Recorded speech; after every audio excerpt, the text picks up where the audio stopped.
சென்னையில properties தேடுறீங்கன்னா findbhk.com போங்க. Matching ப்ராப்பர்ட்டிஸ AI உங்களுக்கு சஜஸ்ட் பண்ணும். திமுக கூட்டணியில் தொகுதி பங்கீட்டில் இழுபறி எதுவும் இல்லை என விளக்கமளித்த மார்க்சிஸ்ட் கம்யூனிஸ்ட் கட்சி மாநில செயலாளர் சண்முகம் கரூர் சம்பவம் தொடர்பாக விஜயிடம் சிபிஐ விசாரிப்பது குறித்தும் கருத்து தெரிவித்துள்ளார். இந்த அணிக்குள் எந்தெந்த கட்சிகள் வந்திருக்கிறது என்பது எல்லோருக்குமே தெரியும். ஆகவே நிறைய கட்சிகள் இருக்கிறதுனால அதற்குரிய கால அவகாசம் என்பது தேவைப்படும்.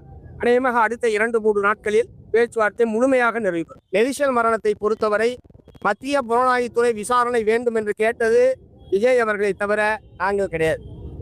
அவர் கேட்ட விசாரணைக்கு தான் அவர் ஆஜராயிருக்கிறார். இதை அவர் ஒருவேளை அரசியலில் அனுபவமின்மை காரணமாக சிபிஐ யார் கட்டுப்பாட்டில் இருக்கு, சிபிஐ நேர்மையாக செயல்படக்கூடிய ஒன்றா அல்லது மோடி அமித்ஷாவினுடைய கைப்பாவியாக செயல்படுகிறதா என்பதை பற்றிய எந்த விதமான புரிதலும் இல்லாமல் அவர் கேட்டதனுடைய விளைவை இன்றைக்கு அனுபவித்துக் கொண்டார். சென்னையில ப்ராப்பர்ட்டிஸ் தேடுறீங்கன்னா findbhk.com போங்க. மேட்சிங் ப்ராப்பர்ட்டிஸ AI உங்களுக்கு சஜஸ்ட் பண்ணும்.